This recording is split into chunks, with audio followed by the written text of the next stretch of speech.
All right, welcome back to ABA Exam Review, where we're going through our fifth BCBA practice exam and going through the next set of questions together. If you're new to the channel, welcome. If you're returning, welcome back.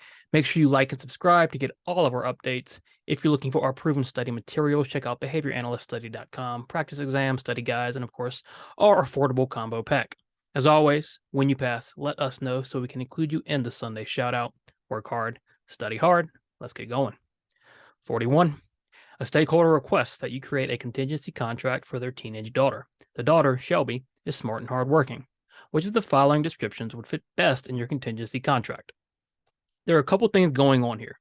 First, we're looking at a contingency contract, sometimes called a behavioral contract. In a behavioral contract or a contingency contract, we need to have the target behaviors, we need to have the outcomes, the consequences of not engaging it, we need to sign it. A contingency contract really acts as a contract.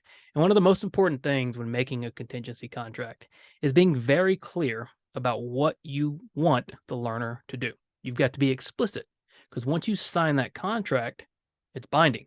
So if you're vague, it leaves a lot of room for interpretation. The second thing, the question says, the daughter Shelby is smart and hardworking. It's not relevant to anything. Okay, this is information that's just there to kind of distract you. Shelby being smart and hardworking really doesn't matter in regards to what description is fitting our contingency contract. All right, these are mentalisms, they're constructs, right?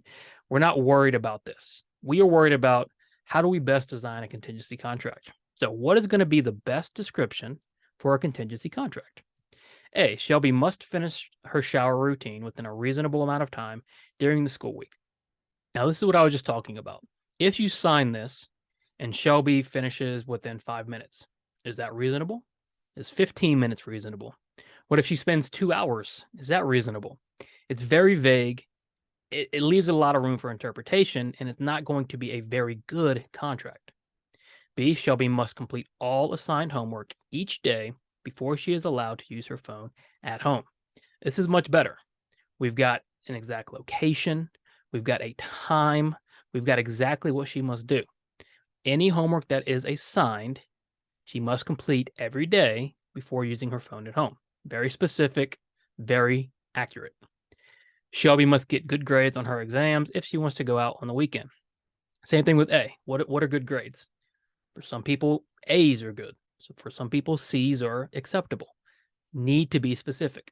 And then D, Shelby must keep her car clean if she wants to have car access over the weekend.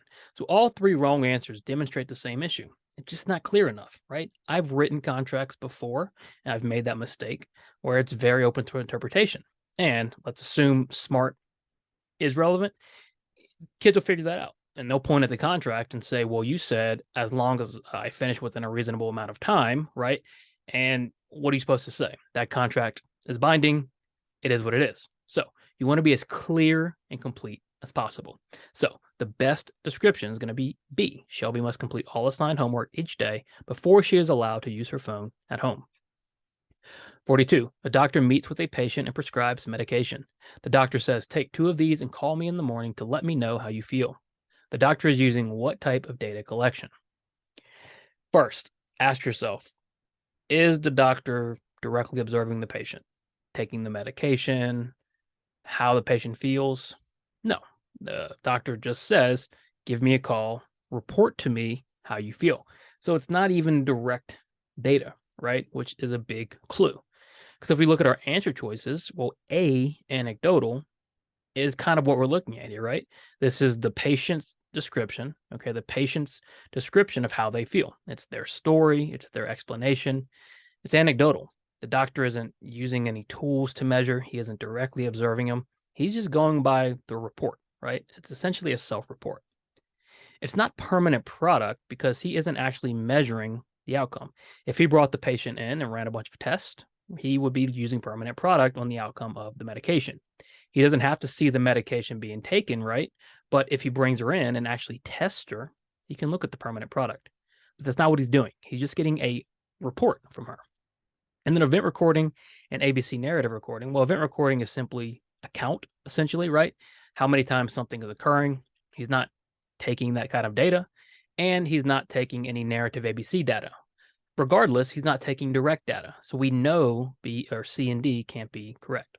So the only one that fits is anecdotal. This is a self-report of the patient on how they feel after taking 2 of the medication. Ted walks into McLaren's and sits in a booth with all of his friends. Lily says, "Here, Ted, have a drink," and slides a beer his way, which Ted then drinks. Lily sliding the beer functions as a what? Be careful here. When you're working through behavior questions, get in the habit of identifying what behavior the question is talking about, who the question is talking about, and then the antecedents and consequences. In this case, the question is talking about Lily, and the behavior is sliding the beer. So Lily sliding the beer functions as what? So let's find Lily sliding the beer. So here, Lily slides the beer. Right before that, she says, "Hey, Ted, have a drink."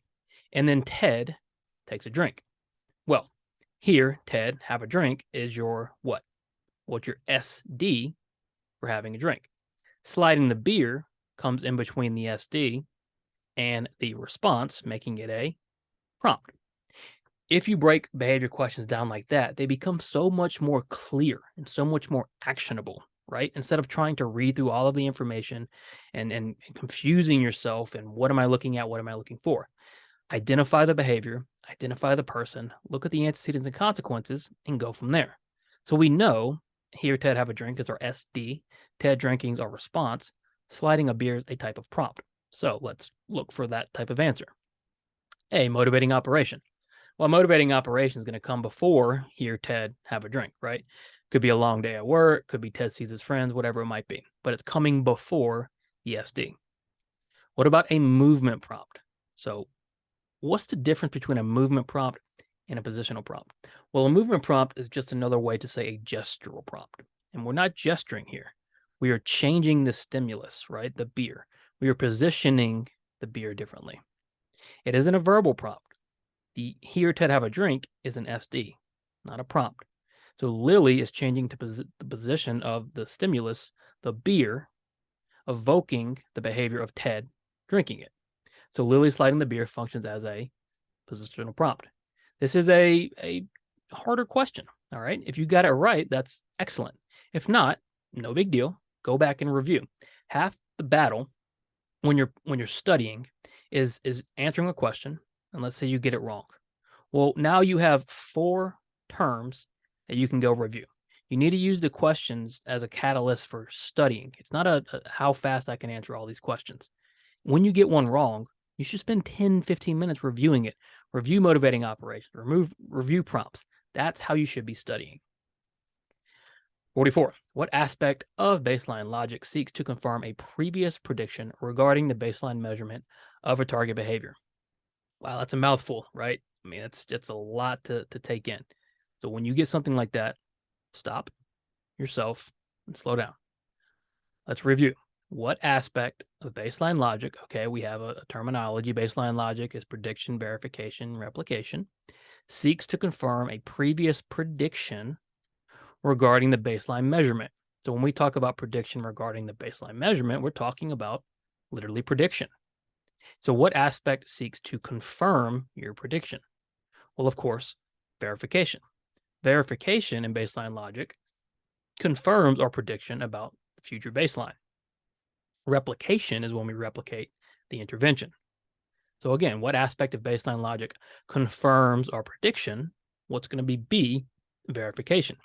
Validation is not a part of baseline logic. You want to go out downtown to grab dinner and drinks with your significant other. You put the address in Google Maps, and Google Maps tells you there is construction on the route you usually take. You select a different route and begin your trip. What type of schedule is this? All right, what type of reinforcement schedule do we have? So we know, right, you're going out downtown, you put the address in Google Maps. Google Maps gives you one route and says there's construction. There's another route, so you begin your trip. So you could take route A, and let's say you get there in 30 minutes, or you take route B, you get there in 20 minutes. It's not a math problem, right? It's a reinforcement schedule. It's going to take you 30 minutes to get reinforcement here, 20 minutes here. And almost everybody's going to take the shorter route, right? And why? Well, we have a choice. And we know through matching law that we are going to respond to the reinforcement schedule that offers reinforcement quicker at a higher rate. So what kind of schedule is that? What kind of schedule represents choice? A, variable ratio. Well, we're not on a ratio schedule because it's not about how many times you respond, right? It's really about time, okay? This is going to be some sort of variable interval that's longer than this other variable interval. So B, tandem schedule. It's not a tandem schedule, and it's not an alternative schedule because an alternative schedule involves a fixed ratio or a variable ratio. What we're looking at is a concurrent schedule, right? We're thinking about choice here. These two routes operate simultaneously, and you can pick either one. One's going to give you reinforcement at some point, and the other at another point. One might give you quicker reinforcement. In this case, that's probably the one you chose. What type of schedule are you looking at? Well, a concurrent schedule. Which of the following is the best example of a response cost procedure? What is a response cost procedure? It's the removal of an earned reinforcer, right? Typically associated with token economies. It's a negative punishment procedure. Now let's apply it. All right. Easy as that. Okay. You got to define it. You got to think through it. Now we apply it.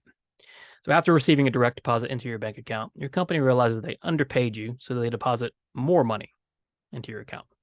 Now, people have read this really quickly, and they assume that it's going to say your company overpaid you, so they take money out. But if you read it closely, they're giving you money. It's not a response cost. B, Laura is shopping for eggs. The usual eggs she buys are $10, so she buys a different brand for $8. Nope, Laura's made a choice. She's discriminated, but there's no response cost. Nothing earned was taken away. C, Michelle puts $100 into a slot machine, hits the button 10 times, and loses all her money. Again, not a response cost, right? Michelle lost her money. Nobody took the money away as a result, okay, of something she did, right? Now, if you want to argue, well, maybe Michelle earned that $100 at work, well, we don't know that. The question doesn't tell us that. All we know is Michelle put the money in the slot machine, lost all her money, right? We can't add stuff or make assumptions. D, Joan receives 2 Amazon gift cards for her birthday. Her mom received a call from Joan's teacher saying Joan skipped class, so Joan's mom takes 1 gift card. Well, here we go, right? Joan gets gift cards because of her behavior, right? Skip class. Joan's mom takes 1 away. Perfect example of a response cost procedure. Removal of an earned reinforcer. 47, you work in a child care center as a consulting behavior analyst. You're asked to create a task analysis for cleaning up after lunch. You create a universal task analysis that all children are to learn and use. What is the most likely outcome? You might have seen a similar type of question before if you watch my channel, because I think it's a good teaching question and a good, really important lesson to remember. So let's say you work in this child care center as a behavior analyst, and they want you to create a task analysis for cleaning up after lunch. So let's assume, you're in a child care center, so you've got multiple kids. They want one universal task analysis that all children can learn and use. What's the issue with that? Well, let's say the child care center doesn't have any kids with disabilities. They all look the same. They all think the same. Even then, they might be different ages, different skills. One universal task analysis for cleaning up is not gonna be effective for a variety of kids. We know that. And then you throw in all the different variables that kids possess, there's just no way. So if you create this universal task analysis, what is the most likely outcome? A, the children will successfully learn the task chain and clean up after lunch. Probably not. All right. There's going to be 1 or 2 where that task analysis, at least with that task analysis, it's probably not going to work for. B, your task analysis will miss some steps for some children. Most likely, right? Depending on the kids, you might have too many steps. You might not have enough. C, your task analysis will not include proper steps for cleaning up.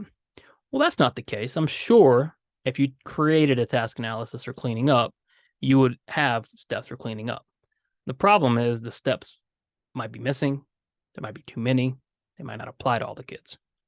And then D, you will teach incorrect behaviors to the children. Again, probably not. You're not going to hurt them. Okay. You're not going to teach the wrong way to clean up. It's just not going to be the most effective. Rather than creating one universal one, you should be individualizing each task analysis to each child. So what's the most likely outcome? Probably B. Your task analysis will miss some steps for some children. Speech therapist works with the client on saying their name when asked. What is your name? Client successfully says their name, and the speech therapist reports to stakeholders that the client has now mastered saying name across environments. Has the speech therapist missed anything? This is so common where we work on something in a clinical setting. We get 80% for 3 days and we say, wow, we've mastered it. Not once have we tried it on a different RBT, tried it in a different room, tried it in a different environment, tried it with different stimuli. What are we missing? Well, generalization. Without generalization, we're not doing our job. Who cares if the client can respond to the speech therapist when she says, what's their name? What about when the stakeholder says, what's your name? What about the teacher? What about their friends? What about the policeman? On and on and on. You cannot claim they've mastered across environments when you've been in one environment with one person. What has the speech therapist missed? Nothing. Or has the speech therapist missed anything? No, as long as the learner achieved 80% during session. 80% is so arbitrary. It's this arbitrary number for mastery. All right. It means nothing about across environments. No, the learner demonstrated the skill and it is now mastered. One time in one environment with one person should not qualify as mastery. And remember that when you're a BCBA or a BCABA creating treatment plans. C, yes, there is not proof of generalization.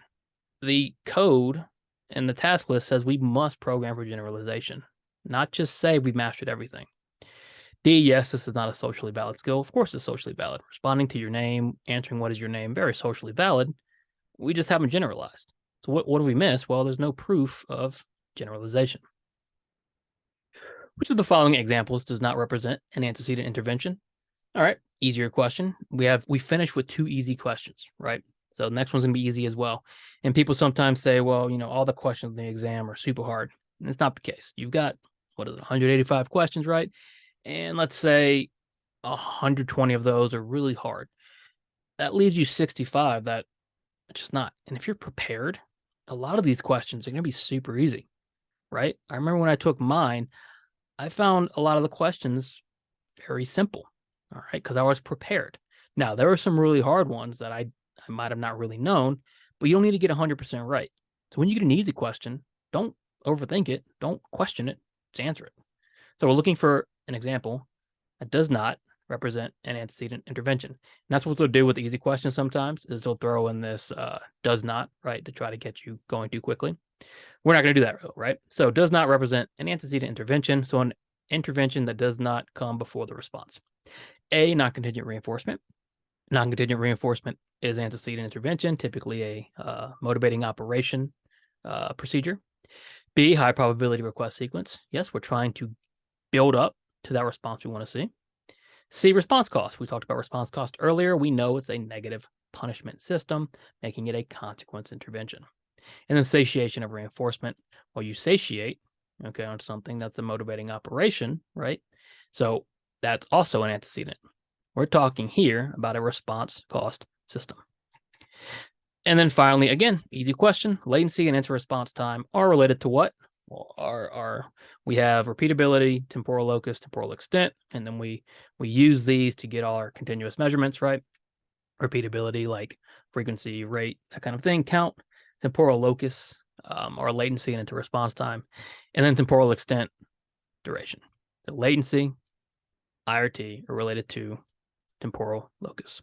Fluency question, definition question, still have to know it. Excellent. Check out behavioranalyststudy.com for all of our study materials. As usual, let us know when you pass, like, subscribe for the updates. Work hard, study hard. See you soon.